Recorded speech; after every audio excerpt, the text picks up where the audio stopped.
दिल्ली के चांदनी चौक में जब से बम धमाका हुआ है, जब से लगातार एक के बाद मुस्लिम नाम सामने आ रहे हैं और यही एक वजह बन गया है कि फरीदाबाद की यूनिवर्सिटी से लेकर कश्मीर में रह रहे उमर तक सब लोग एक ही शक के चेहरे से देखे जा रहे हैं। इस पर खास बातचीत करने के लिए हमारे साथ मुस्लिम स्कॉलर फाजिल अहमद मौजूद हैं। नमस्कार फाजिल जी, बहुत बहुत स्वागत है आपका स्टेट मिरर पर। जी जी नमस्कार। जैसा कि हम जानते हैं कि चांदनी चौक में जो हादसा घटित हुआ उसमें अब जो है नाम आ रहा है, कई जो है मुस्लिम नामों का नाम जो है आ रहा है। इस पे आप क्या कहेंगे? क्योंकि जब भी जो है आतंकवाद से रिलेटेड कुछ भी ऐसे बॉम्ब ब्लास्ट वगैरह होते हैं उसमें सबसे पहले मुस्लिमों को क्यों घेरा जाता है? देखिए, यही तकलीफ तो भारत के मुसलमानों को भी है जी। और आतंकवाद का कोई धर्म नहीं होता। सबसे पहले उसको एक आपराधिक घटना की, एक आतंकवादी घटना की नजर से देखिए, लेकिन बजाय आतंकवादी घटना नजर से देखने के हिंदू और मुसलमान की नजर से ये लोग पहले देखने लगते हैं। यही बात अफसोस होता है, पूरे देश के मुसलमान इसी बात को लेकर चिंतित रहते हैं। अरे भाई, कोई घटना घटी है, आप इन्वेस्टिगेशन कीजिए, जांच करिए, उसको आप हिंदू मुसलमान समझ जोड़िए। कोई भी हो, अपराधी अपराधी होती है, उसकी ना कोई जात है ना कोई धर्म है। और जो लोग मरे हैं वो हमारे देश के लोग हैं, हमारी सहानुभूति उनके साथ है। जो लोग घायल हैं उनके साथ सहानुभूति है। इसमें निष्पक्ष तरीके से, कोई सियासत नहीं होनी चाहिए, कोई राजनीतिक प्रतिद्वंदिता की नजरिए से नहीं देखना चाहिए। ये देश पर हमला है और ऐसे हमले के समय पूरे देश को एक रहना चाहिए। किसी को मुसलमान का नाम या अपराधी का नाम लीजिए, मुसलमान मत कहिए उसको। मेरा तो ये कहना है। जी।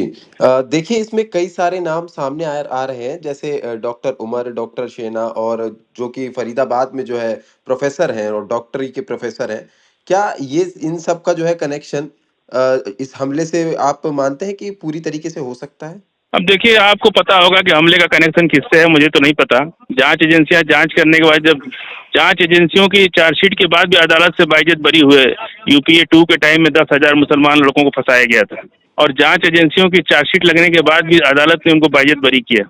तो अभी इनिशियल स्टेज पर घटना कल की है और आज ही उसको मुसलमान से जोड़ दिया जाए, ये बड़ा दुखद लगता है। इसे प्रॉपर मतलब मुसलमानों से जो है नहीं जोड़ा जा रहा है। एक यूनिवर्सिटी है अल फला, जो कि सवालों के घेरे में आ गई है इस समय, क्योंकि वहीं के जो प्रोफेसर थे मुजमिल शाकिल, जो कि वहाँ के सीनियर डॉक्टर थे अल फला यूनिवर्सिटी के, उनके यहाँ से कई भारी मात्रा में जो है विस्फोटक मिले हैं और AK-47 राइफल मिली हैं, कई हथियार मिले हैं। अब देखिए, हम लोग का 20 साल का राजनीतिक अनुभव है, हमने कई जगह पुलिस को क्या क्या करते देखा है।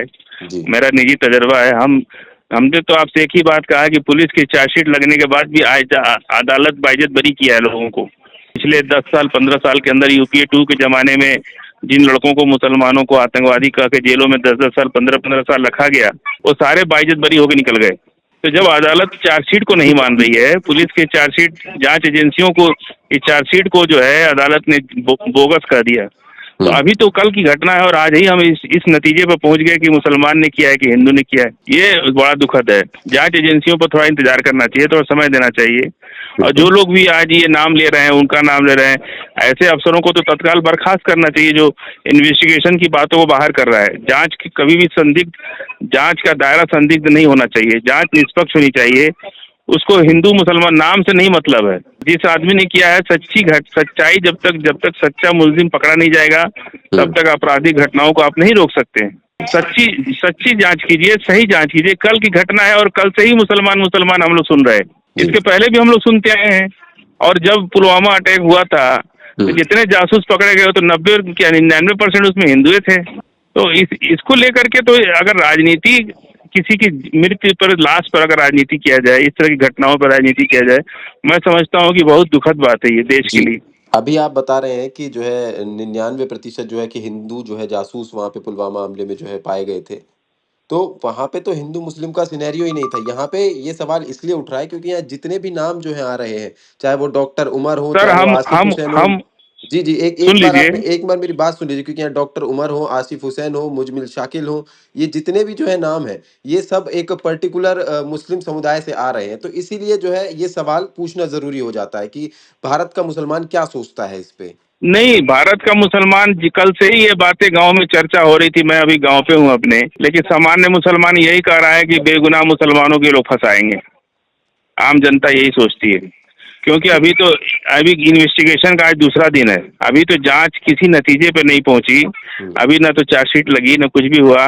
लेकिन कोई पकड़ा जाए, चाहे खालिद पकड़ा जाए, सुरेश पकड़ा जाए, अपराधी नजर से उसको देखना चाहिए, उसको हिंदू मुसलमान के चश्मे से नहीं देखना चाहिए। मेरा ये कहने का मतलब है, अपराध कोई भी कर सकता है, किसी की गारंटी नहीं है। हर बिरादरी, हर जात धर्म में अपराधी मिलते हैं। यदि अपराधी नहीं होते तो देश को इतना पैसा पुलिस पर और अदालत पर और थानों पर नहीं खर्च करना पड़ता, यदि घटनाएं नहीं होती हैं। जब इंसान पैदा हुआ है उसमें अच्छे बुरे सब पैदा हुए हैं, उन्हीं को नियंत्रित करने के लिए इतनी बड़ी पुलिस पर पैसा खर्च होता है, इतना अदालतों पर खर्च होता है, इतना। तो किसी भी चीजों को, इसीलिए हमारे यहाँ थ्री लेयर की जो कहते हैं ना कि न्याय व्यवस्था है। पहले पुलिस चार्जशीट लगाती है, फिर अदालत में बहस होती है, फिर प्रोसिक्यूशन अपना पेश करता है, फिर अदालत एक नतीजे पे पहुंचती है। लेकिन आप तो पहले ही किसी को सजा देते रहे। अगर कोई पकड़ा तो पकड़े ना, इसके पहले भी बहुत लोग को पकड़े गए थे। क्या हुआ था, प्रज्ञा ठाकुर को भी तो पकड़ा था आतंकवादी केस में। क्या हुआ बाद में, प्रज्ञा ठाकुर को बालेगांव ब्लास्ट केस में पकड़ा गया था ना। एनआईए ने इसमें फांसी की सजा मांगी थी, लेकिन कैसे बाइज्जत बरी हो गई। तो आप किसी नतीजे पर पहुंचने से पहले आपको ये बात समझना पड़ेगा कि प्रज्ञा ठाकुर को जब आतंकवादी केस में पकड़ा गया था तो अदालत ने तो बाइज्जत बरी कर दिया उसको। लेकिन तो आप और हम कौन होते हैं किसी को आतंकवादी कहने वाले। लेकिन प्रज्ञा के घर से जो है इतनी मात्रा में जो है विस्फोटक नहीं मिला। फिर आप फेवर लेने लगे प्रज्ञा का। आपको क्या पता कि घर से क्या मिला था, वो तो जांच एजेंसियों को पता है ना। अभी जो की खबरें सामने मोटरसाइकिल उनके नाम पे, उस पर हम बहस नहीं करना चाहते। अगर आपकी सहानुभूति प्रज्ञा के साथ है, हमें उससे कोई आपत्ति नहीं है। हमें नहीं, अगर आप प्रज्ञा ठाकुर को सहानुभूति रखते हैं, हमें आपके स्वयं की विचारधारा से हमें कोई दिक्कत नहीं है। आप रखिए प्रज्ञा ठाकुर के साथ, लेकिन किसी मुसलमान को आप टारगेट मत कीजिए। अगर है तो इन्वेस्टिगेशन हो रही है। भारत का संविधान इस लायक है कि ऐसे अपराधियों को सजा दे सकता है। वो किसी को बदनाम करने के लिए, कोई घटना को लेकर के किसी को बदनाम किया जाए या किसी कम्युनिटी को बदनाम किया जाए, ये चीज ठीक नहीं है। अभी कौन किया नहीं किया, पकड़ा गया, सही पकड़ा गया, गलत पकड़ा गया, अभी जब तक अदालत फैसला नहीं कर देता है। अब हम लोग जब प्रज्ञा ठाकुर का नाम लेते हैं तो कैसे आप लोग बिदक जाते हैं। नहीं, बिदकते कोई नहीं। आखिर प्रज्ञा ठाकुर बाइज्जत बरी किया ना कोर्ट ने। उनको भी तो एनआईए कह रही थी कि आतंकवादी है और ये दहलाना चाहती थी। सारा चार्जशीट तो उनके खिलाफ ही लगा था।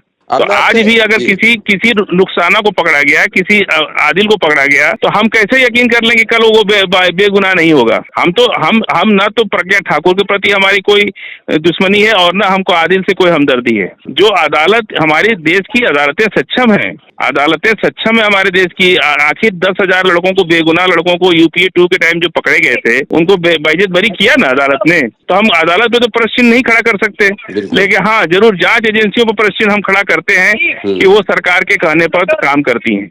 बिल्कुल, समझ रहे हैं आप। जो ये पूरा हादसा घटित हुआ है, इसमें आपको कहाँ चूक लग रही है और कौन जिम्मेदार लग रहा है। सर चूक तो आप कभी जाइए, हम लोग मार्केट वार्केट करने जाते रहते हैं उस एरिया में, उस पूरा सीलमपुर, दरियागंज के चांदनी चौक आप जाके देखिए, एक पुलिस नहीं मिलती है। कोई पुलिस की सिक्योरिटी नाम की कोई चीज नहीं। सारी पुलिस आपको south Delhi, south Avenue, north Avenue और सफदरजंग, एम्स, इसके पास ही आपको सारी पुलिस मिलती है। अब आउटर दिल्ली के अंदर इतनी घटनाएं होती हैं, मर्डर हो रहा है, छिनौती हो रही है, चेन रॉबरिंग हो रही है, एकदम खुलेआम महिलाओं के साथ बलात्कार हो रहा है।